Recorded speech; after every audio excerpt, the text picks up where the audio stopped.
Hello everyone, welcome to the Grow Your Future podcast, the first episode of 2021. I am Zah, the king of property investment, and I'm joined today by Strawberry Ice, Daniel Beadle. I am Strawberry Ice. Happy New Year. Happy New Year. For our listeners that can't see Daniel, he's wearing a beautiful pink t-shirt which represents strawberry flavour. Thought I'd match the Bondi like. The last podcast you were vanilla ice. So you've purposely gone strawberry flavoured today. Thought I'd blend in with the Bondi kind of environment this week. Get a bit of a tan and get my pink shirt on. How are you, Dan? Really good. How about yourself? Yeah, good. Did you enjoy your Christmas break? Oh, did I enjoy it? I needed Your it. whole life's a break. What are you talking about? Yeah, I'm basically semi-retired.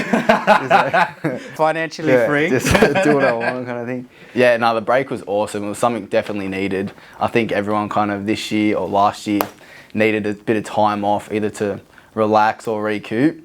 So I didn't travel or anything. I just stayed home and just... Well, we can't travel, can we? You know, unfortunately. Not like the rest of Sydney going up to Byron, but I just stayed around locally. What about yourself? Mate, Byron Bay, like the rest of Sydney. It was a good break, but I was itching to get back into it. There's a lot of opportunity this year, and I think I can really feel it in the marketplace. And a lot of our clients are super excited. Our audience for the podcast is super excited. And look, we want to, really hit the ground running. And it's funny. We're a month in.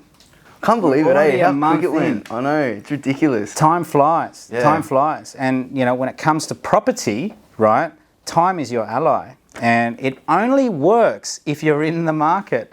It doesn't work if you're on the sidelines sort of looking at realestate.com and wishing you were in the market to get something. So, it's really important, I think now, while money's really, really cheap, the government's throwing the kitchen sink into, these incentives to drive this market forward.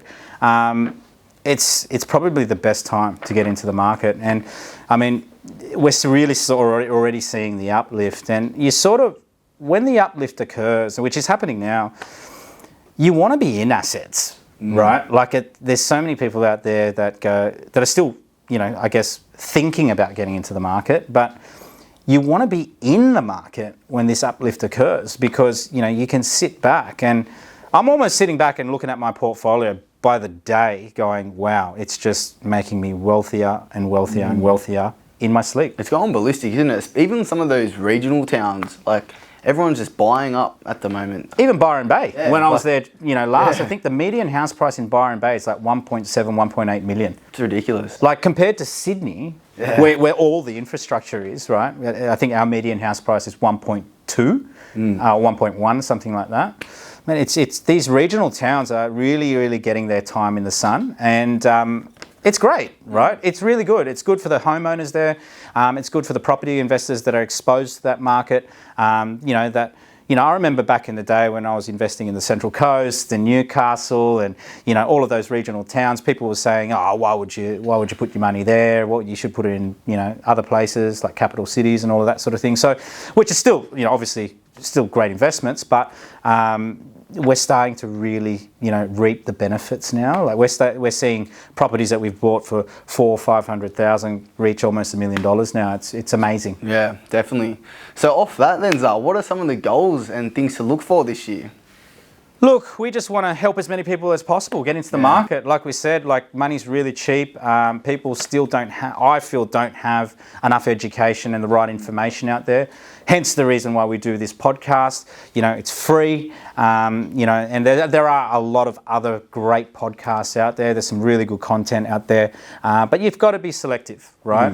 And our goals here at Luxland is to really try and spread the message of accumulate as many assets as you can while you can, especially while you're young, because as we said earlier, time is your ally, and compound growth just will help make money in your sleep. Definitely. And I'm doing that book a week challenge this year as well, so that's something I'm looking forward to. Have you ever done that before? What's your take on the book a week thing? Look, I did a book a week last year. I did a little bit over a book a week, and it was, I think it reached 54 books, and it changes your life, and you've got I can't tell you what to read. Like you need to find out what works for you, what you need in your life at the time. Like there've been many times where I've picked up books and I've just gone, you know what, I'm not going to read this because it's either too basic or I'm just going to sort of waste my time with it. I don't actually need this right now. So what works for you might not work for me. Everyone's running their own race.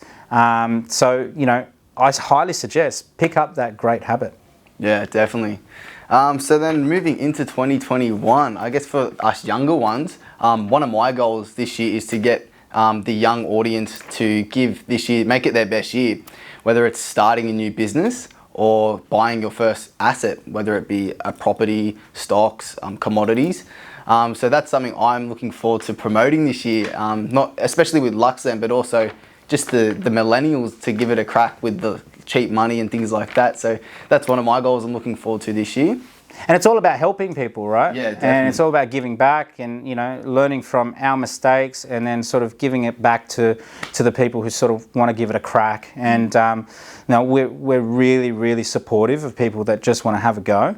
And, it's so rewarding. It's one of the most fulfilling things that you can do is help someone build wealth, whether it's through their business or through a property portfolio. And, to be there on that journey is a really special thing. Yeah, awesome. All right, so what do you think we should talk about today? So today we're going to talk about, I guess, house and land. I think we want to talk about how it is the holy grail of property investment. Like a lot of people talk about, property development and all of that sort of thing. But for the average person, the house and land is where you're going to make the majority of your wealth. Like not everyone's going to move into, building townhouses or duplexes. And I mean, they can, but the majority of people are going to probably stop at house and land. So, there are three types of, properties that we buy here at Luxland for our clients, and it's apartments, townhouses, and houses. And, the more towards you go to houses, you get the capital growth because you've got the land, and that generally is what builds that long-term wealth. Apartments and townhouses tend to yield better, so they're more income type properties, but everybody should have some sort of ratio of this in their portfolio. So we always advise, you want at least one house and land in your portfolio because that's going to give you that growth. But we want to take a deep dive into the house and land today, I think. Yeah, so today was an exciting one. So let's break down then, I guess, with the house and land, some facts in the Australian market. So if we can weed out some facts with our Australian properties, then I think we can go off that and really formulate some key strategies or plans and break down the assets. So I want to start by kind of an interesting one that I found last night, which was about, until recently, 55% of our population growth is due to immigration. And the immigration that has been reported is actually the educated people from countries such as China, India, who are in their 20s or 30s and are coming over with either a decent degree or the ability to get into a decent job. So I want to kind of discuss just initially how that's going to impact houses as an investment vehicle, but also maybe the supply and demand factors as well. So I guess the immigration factor is that, right now we don't really have immigration. Yeah. However, but we've got these businesses set up as unis here, and they're a cash cow for the government. And basically they use it to bring people into the country. Now, this whole pandemic will pass, and those floodgates will open up and those people will start coming in, and I feel like we'll start getting a lot of people from India. They will be our new ally in terms of getting a lot of people here, paying taxes, driving the economy forward, and especially those people who are in their late 20s, maybe 30s. They're professionals. They're in high tax brackets. They're bringing skill sets to the country, and they're really contributing to the economy. They're getting mortgages, right? They're getting 30-year mortgages. They're starting families, and they're producing, right, in this country. They're not a burden. And these people have money, right? And the government knows that, and that's going to really drive the property market forward. Now, we've got to understand behaviours of these immigrants, right? When they come into the country, what is the first place that they really go to in Australia, it's really Sydney or Melbourne. It wouldn't even be Brisbane yet, right? Because that's the first place they think of. So a lot of these people that come from overseas, they're actually quite happy to live in apartments, right? But eventually, as time goes on, they adapt to the Australian way of living. They soon look to acquiring that block of land, building the home and, raising a family and living happily ever after. Yeah, definitely. Awesome. Alrighty, so let's talk then, I guess, about how we can get into a house as a deal. So what are some of the price points, I guess, we should be focusing on? Okay, so I guess, a lot of people, when they think of house and land, they think of location, right? And everyone wants to invest in Sydney because it's the best property market in the world. Yeah. I recently got a deal sent to me yesterday from a client he actually isn't a client. So I do this for people where if they don't sign up to us, I always say to them, look, send me through what you're thinking because I'll just give you my opinion on it. I'll just give you the thumbs up or the thumbs down, and I'll give you a rough sort of indication of what my thoughts are, unbiased, right? And I offer that because I genuinely care about people. I want people to know that, this is a very, very big, expensive item that you're buying. Like we're talking $600,000, $700,000, $800,000. If I can stop someone from buying a lemon, I'm going to do it. Right. I don't care if the builder has some sort of incentive to try and get that deal over the line. If it's a shit product, I'm gonna speak the honest truth. And I encourage people to reach out to not just me but other people and get different opinions, because this person, he comes from a great family, and his mum means well. His mum is hell-bent on him buying a house and land package in Sydney. And it is out in the sticks. He sent me this deal. It's $700,000, right? It was a little bit more, $710,000. It's a 4-bedroom home with only 1 car garage. Wow. It sits on 300 square metres. I'm not going to say the suburb because the person's going to know who I'm talking about, but it is in the sticks. It's so far out west, and there is so much land there. It's just unlimited supply. But the block is only 300 square metres, right? Wow. Small. It's a small 4-bedder, only 1 living space. However, the package has been put together by a very reputable builder, a very, very good builder. And I told him the truth. I said, look, you're probably going to spend, or you are going to spend $710,000 on this. You've got 300 square metres of land. You are in the sticks, right? You're going to yield about 2.5%, 3%. It's going to rent for, I think, $4.90 a week. And your house looks like every other house in the estates, right? And there's unlimited supply of land out there. So I said to him, it's about investment. Look, if you wanted to live there and you've got family there, it makes sense. I get it, right? If that's your strategy, do it. But if we're talking about numbers here, if I was going to deploy my capital, I think he was going to put 150 grand into the deal. Where would you put your capital? So if I told him, I said, if I've got $150,000, where would I deploy that to get it working hard for me? Because I'm not going to live in this place. I'm not going to know the tenants. I'm going to have no emotional attachment to this asset, right? Where would I put it? Well, I wouldn't put it there because it's way overpriced. Now, we could buy something for, say, $750 in Brisbane, get in a really, really good location, get a 5% rental return, right?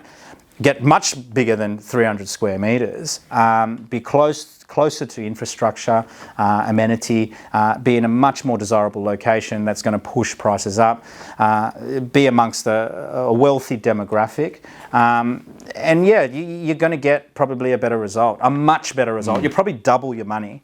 So people need to get out of their heads that these things that they believe in, they condition themselves to think that, okay, Sydney's a great property market, which it is. Sydney is a great property market. I'm actually buying in Sydney this year myself. Whereabouts are you buying? Well, I don't know yet, right? But it's a different strategy to buying like a house and land. Yeah. It's going to be more so maybe an older boutique style apartment in the eastern suburbs.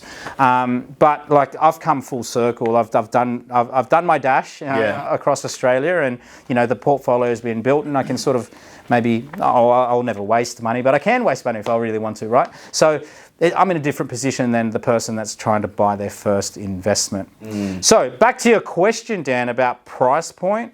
I think a really good sweet spot right now for house and land is $750,000. Great sweet spot. Very hard to really get the result that you want. We're trying to get, luxury 5-bedroom homes on, decent, size blocks. It's actually really, really hard to do. Awesome. All right, so let's break it down from the top then. So I guess for the listeners out there, how do we go about starting with house and land? So we've got in the market established stock and brand new. So I guess for the listeners, we've set a target now. Okay, the mark is $750,000. So the question then would be, do I go something which is established or brand new? So I'd like to delve deep into, let's start with brand new, and then we'll move over to established. But I want to kind of break down the pros and cons of each, and then discuss what's a good price point for each as well. So if we start with brand new, I guess my take on brand new is it's probably one of the best things you can do in terms of if you can get into the right location.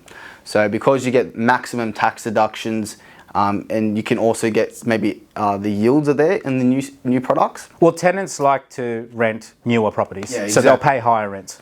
Yeah, so I guess for brand new, in my opinion, where I would stay away from was, like you were mentioning, out in the west, in the sticks, where you've got infinite supply of land and infinite supply of new house and land packages being built. And the reason why I would steer away from that is because developers are controlling the prices out there. And there's no, like about buying a new car, there's not really demand. If you go and buy a new Merc, there's not really a demand for me to go buy your Merc when I could buy a brand new one. So I guess for the listeners out there, your capital growth, the reason we like house and land is because of the capital growth aspect.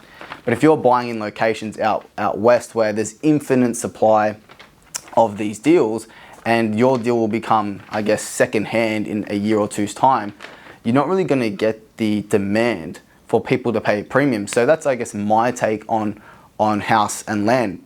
But where I would recommend people buying is if we could find these top blue chip locations and build something brand new there, that would be the way to go. But the issue is you don't really have vacant land available, do you? So it's something to consider. It's like, how do I buy a brand new property in the eastern suburbs? How do I go about finding the vacant land? So that's where I guess maybe a real estate broker can come in handy. But that would be my recommendation. If I was buying brand new, I would look to buy in an established market where someone's either subdivided their current lot, they're splitting off another section, so I can buy in these great locations and get the capital growth. Plus I can get the tax benefits and a new asset which has low maintenance. So I guess that's my take on brand new and the pros.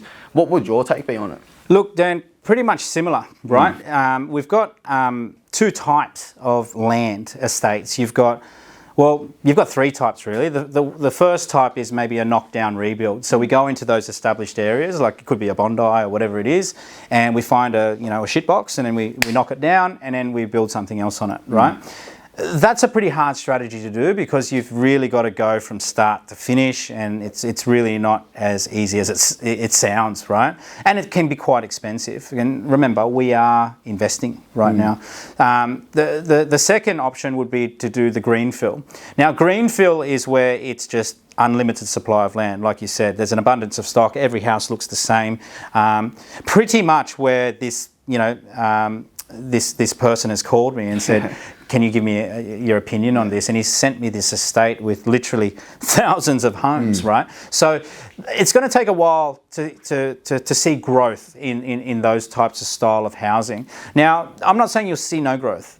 There might be growth, but it might just be due to inflation. So it might be a good hedge for inflation, but more so if you want to invest and make that big, chunk, so you can keep going in your portfolio, then it may not be the best idea. And then the third option is what we focus on is infill estates. And I do a lot of this for my clients. I've just done it myself in Brisbane.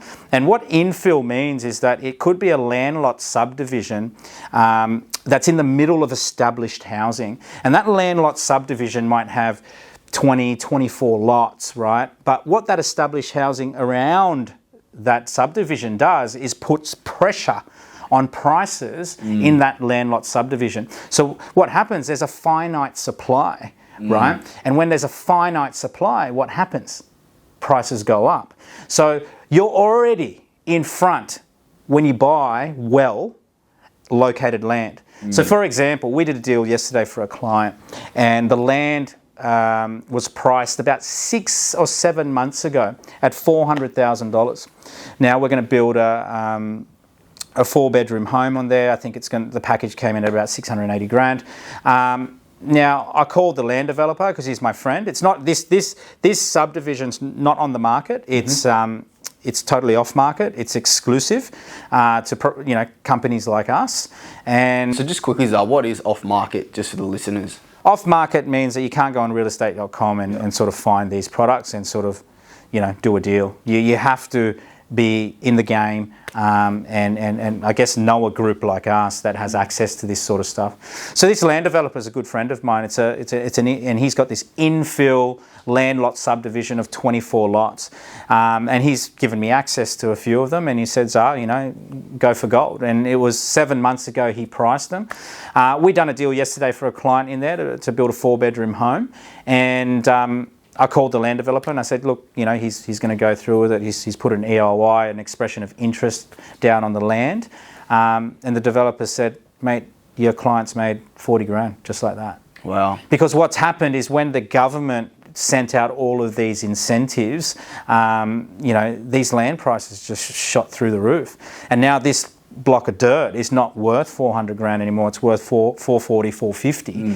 And that is where the value is, right? So a lot of people, they shit on brand new because they go, oh, you're paying the builder a premium and all of that sort of, you're paying everyone else's profits, but you're also getting the results from the land. Like, the builder's not going to work for free, right? Now, after 6, 12 months of ownership of that property, right, you've probably made up for it in growth. You've surpassed the builder's premium that you didn't want to spend on in the first place, and you've got a 1-year-old property compared to a 40 or 50-year-old property that you were going to buy back on realestate.com that only has a 2 or 3% yield. Yeah. So people are going to start thinking bigger. Definitely. It's not the only property they're going to buy. Yeah, exactly. And like 9 times out of 10, when you buy something established, you're paying 30, 40,000 to refurbish it anyways to get it ready for tenants. So don't be afraid of paying the premium for the developer to get something which has no ongoing maintenance costs. Because my property, every year I'm getting plumbing issues, air conditioning. So every year there's at least $1,000, $2,000 worth of repairs and maintenance that needs to go into an established property. So that's just, And it eats into your profits, Definitely, right? Yeah. And then your yield drops. Every time you get a phone call, oh, you've got to replace the air conditioner. Oh man, my yield drops, right? Oh, Zah, you've got to repaint it because, you've got new tenants coming in. My yield drops, right? You hardly ever have to do that with brand new stuff. Like, you've got some of these properties, they have builders that give lifetime guarantees to the structure of the building, as long as you own the asset. Like, it's amazing, right? So, and we worked with some really, really good builders. So they're sort of worth paying the premium for because you're getting a great product. There's so many tight asses out there that just don't want to pay to play, right? And if you pay to play, you're going to get the return if you do it smart. So that's where you're going to get the growth. Like, that land, that's where the growth is. That's what's going to really push up prices. Now, that block of land we just got for our client was 410 square metres. Really good standard size for Queensland. Around that 405, 410 mark is really that standard block size. So, compared to that Western Sydney property on 300 square metres, it's a lot more substantial. You're going to get a lot more growth there. It's better located. Now, can you buy really bad properties in Brisbane in terms of house and land? Yes. There's probably more bad house and land packages in Brisbane than good. And that's why you've got to be very selective with your areas. And it's all about location. You can't skimp on location. If it's all about, a lot of these other property investment firms out there who we're not going to, mention, they focus on the builds, and they don't really talk about, okay, where they're investing, because their locations are shit, right? And the reason why, you know, these house and land packages are 450 grand is because the locations are shit. The land content itself may only be $180,000. Now, I think the cheapest, you know, block of registered land is usually around the $180,000 mark. I don't think you can get cheaper than that. So what these firms are doing is they're finding the cheapest blocks of land, you know, and getting a builder to put a, you know, $200,000 build on it, and then, you know, flogging these products off for 450 grand. You know, like, the problem is people are buying them, and people are getting the yields, and they're getting, you know, some sort of return, and they think it's a great investment. So what we want to really drive home is this quality over quantity, right? Like, if you can really focus on the quality of the location, the quality of the positioning, and just partner it up with a really good builder, you're going to have a really solid investment. Definitely. So let's recap then. So we've talked with anything new, or either through refurbishing it or going with a brand new developer. Just I want to give the audience like a guide of what to look for. So a price point, we're going to say from 750,000 to maybe $1 million. Location at the moment, we're saying if you can get in good infill areas in Brisbane, you can still get that capital growth, but also get access to the land available. Because it's really hard now to find affordable prices of land in Sydney and Melbourne, especially in those key areas. Well, you're going to be, what, 70, 80 Ks out from the Sydney CBD. Forget about it, right? Like, go to another market. Yeah, definitely. And I guess the reason we do buy house and land is because of that capital growth aspect. So location is I guess, essentially key. So what would be some of the negatives with maybe doing a house and land package or a brand new dwelling over something established? I guess one of the negatives would be it costs more, right? The negatives are that, yeah, you are paying the builder's premium, but in return, on the back end of that, you are getting better yields. You're generally getting the depreciation. So all of that sort of stuff. I can't really think of a lot of negatives where maybe it's with established housing, for example, you've got the choice, right? Because you're buying another person's product. But with brand new, like, you've got to find the land. And that's why these greenfield areas are so popular, because it's actually not that hard to find land. There's an abundance of stock there, right? With the infill stuff, like we said earlier, there's a finite supply. And the stuff that we're doing doesn't even hit the market. So it's really, really tough to find. Even for me, for someone who's on the ground, in the game, it's difficult to find. Like, it's a struggle. Every single day I am on the phones trying to source good blocks of dirt for my clients. Like, I've got a waiting list of people wanting to do house and land, and I don't have the stock. Well, there is stock there, but would Zah put his name to it? Would Luxland put their name to it? They wouldn't, right? So that's probably the main negative. It's really, really hard to find quality. And people get focused on, okay, I've got to do brand new. They don't find the decent block of dirt, so they just go to these greenfield areas. It's the wrong way to look at it. If you don't find a decent block of dirt, you know what you should be doing? Buy the established stock. Because the location comes first, Dan. Yeah. Right? Like, if you can't if you can't source the right block of dirt in the location that you want to be in, maybe it's the knockdown rebuild strategy. Maybe you find an older property, knock it down and build a home on that. Because remember, location does 80% the heavy lifting. Definitely. The property itself is really just to hold the block of dirt while you've got the asset, right? Because you don't want to go broke holding the block of dirt. So you need some sort of income. You need a yield, something paying you. So you can pay your expenses like your mortgage. You can pay your expenses like your land tax and all of that sort of thing. That's the only reason you want it. We don't really care about it. It's just that it's the block of land. Yeah, so if you can focus on the land, then you know what? It eliminates everything else. Definitely. And just on that, I guess where it's important to, when you are buying a house, is to be mindful of when you're looking in the price range over $1 million, that's when you get the yields to start pulling away.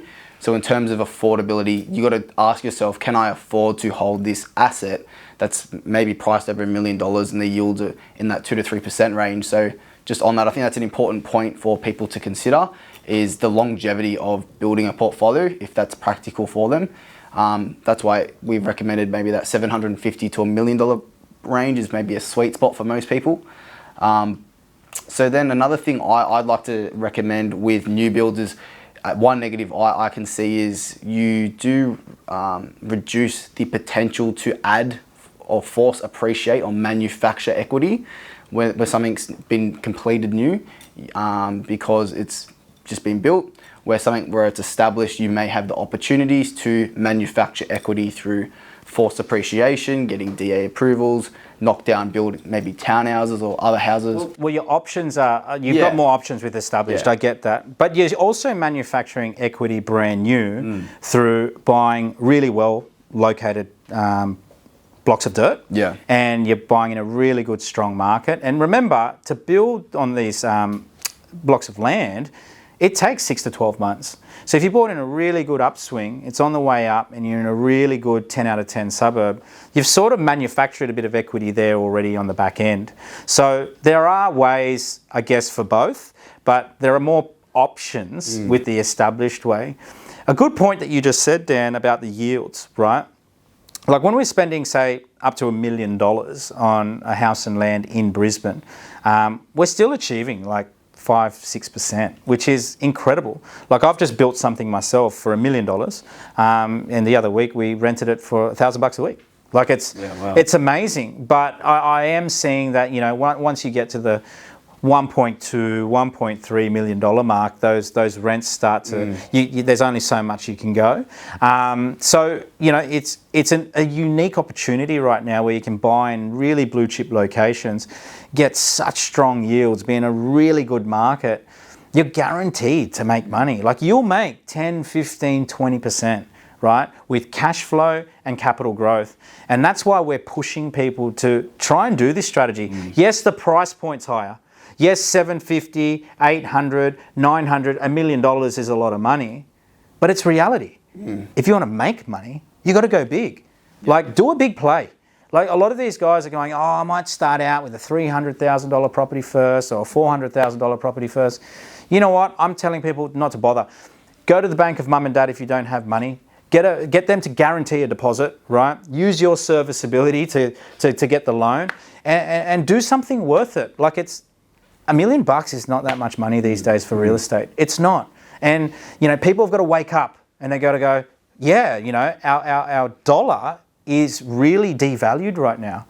And that's going to occur year on year on year on year. Our dollar's going down. Our buying power is diminishing, right? And our wages aren't going up, but property's going through the roof. Now, if you don't step up and go, all right, yeah, 500 grand's not really going to buy me that much anymore. Well, what can you get for 500 grand? Yeah, exactly. Especially in those locations we're mentioning, you just can't. You can't. Now with a $500,000 budget, unfortunately, you're looking at apartments or maybe even a townhouse. Like if you want to stay in those really good locations, that's where you are. So if you want house and land, and this is if you want to make money, right? We're all about making money. If you want to live in these Infill Estates, like my recommendation is just rent them. But if you want to live in them and you want to buy them, and good for you, that's great, right? But we're here to make money. We're here to produce a result and build that wealth. What's the best way? Reality is the needle's moved. It's not $500,000 anymore. It's $750 to $1 million, right? Step up to the plate and do it, because too many people are they're sitting back going, you know what, it's too expensive. I might just, you know, sit back and wait for the market to crash. It's not going to happen, right? It's not going to happen. And even if it does pull back, it's coming back up again. And like history plays itself out over and over again, where if you look at how property keeps going up in value, to say that it's going to drop is to bet against like 100% odds that it will continue to grow. So I think it's really important for people to just make that decision. If they want to build wealth, it's through house and land. And if and I recommend if your property investment is for you, buying brand new is a great way to get in and not have to worry about the ongoing headaches of established.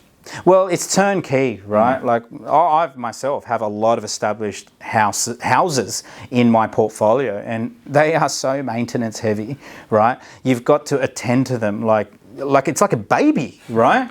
But with the brand new turnkey house and land package, if you've got, I guess, a company like Luxland, project managing the process and holding your hand all the way through, it's seamless, right? You get the return, it's done. Yeah, you're paying the premium, but you're getting the return.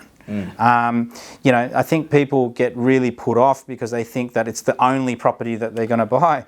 No, this is just one of many of the 10-year acquisition strategy. Yeah. Like we're going to throw some apartments in there. We're going to throw some townhouses in there. There might be some established stock in there as well. I think the problem is people look at it as though, okay, it's the only property that they're going to buy. It's one of many. So just get on with it, right? Get cracking, right? Just have a go. Yeah, definitely. And one thing I had last week for a client was I was with the broker about checking serviceability because we were looking to maybe do a couple of transactions. And one thing to note when, in terms of a serviceability standpoint with the banks is they are, with their assessment rates, what the banks do is, say the market says we've got an interest rate of say 2 to 3%, right? The banks put an assessment rate above that, a buffer.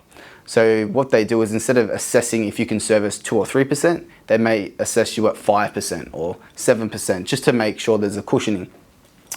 But what they do is when you get a loan, they take the proposed rental income from an asset and include it in your serviceability if you're buying it as an investment property.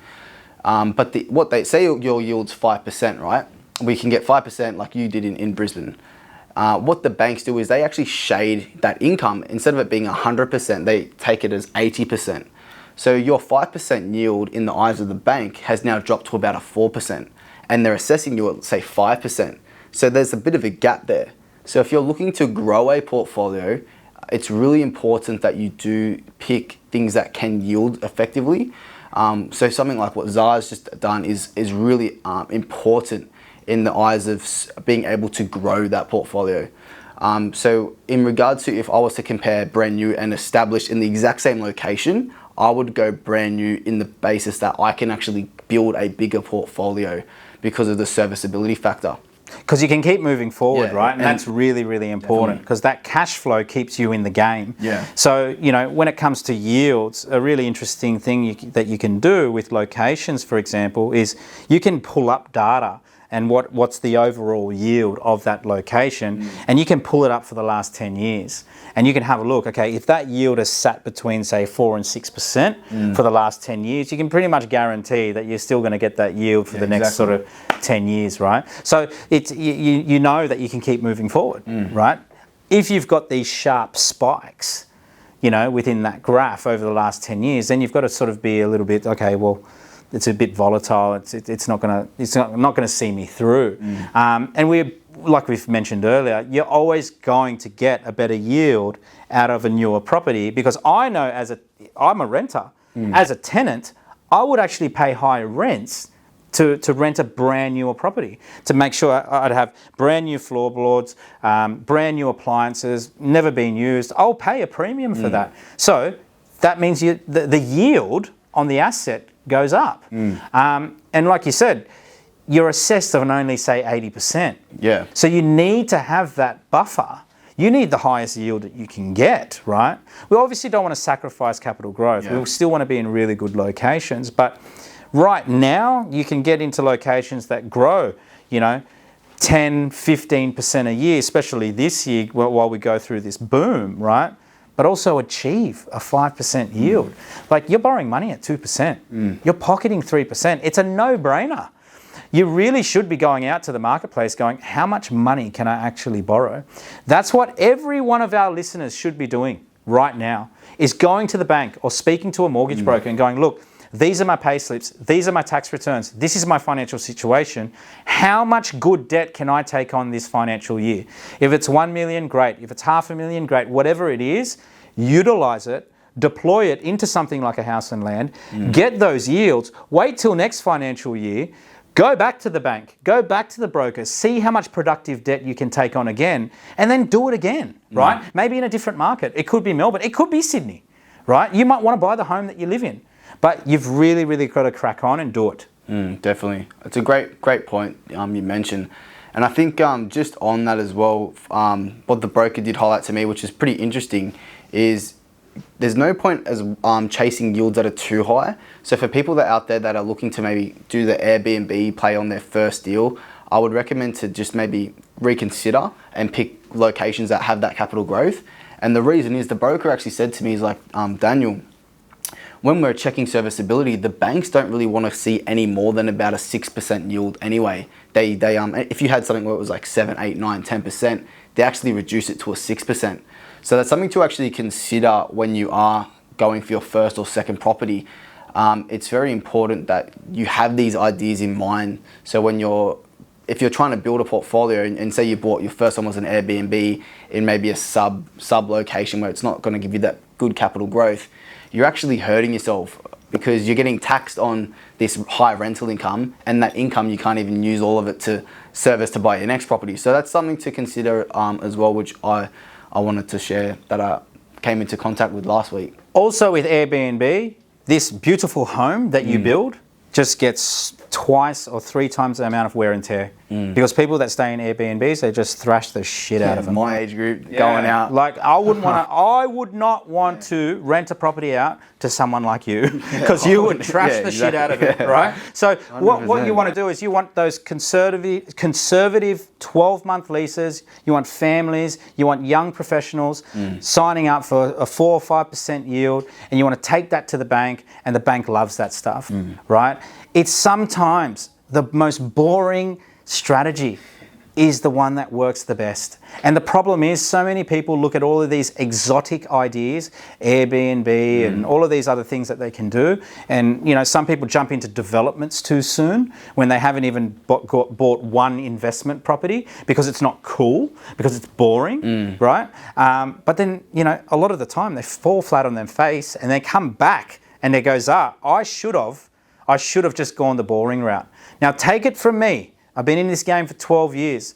The boring way is the best way. We actually lose clients because a lot of clients come in here and say, I want to do development, so I want to do Airbnb. Can you help me? And I'm like, no, I won't put my name to it. I'm going to put my name to the boring stuff because I know the boring stuff works.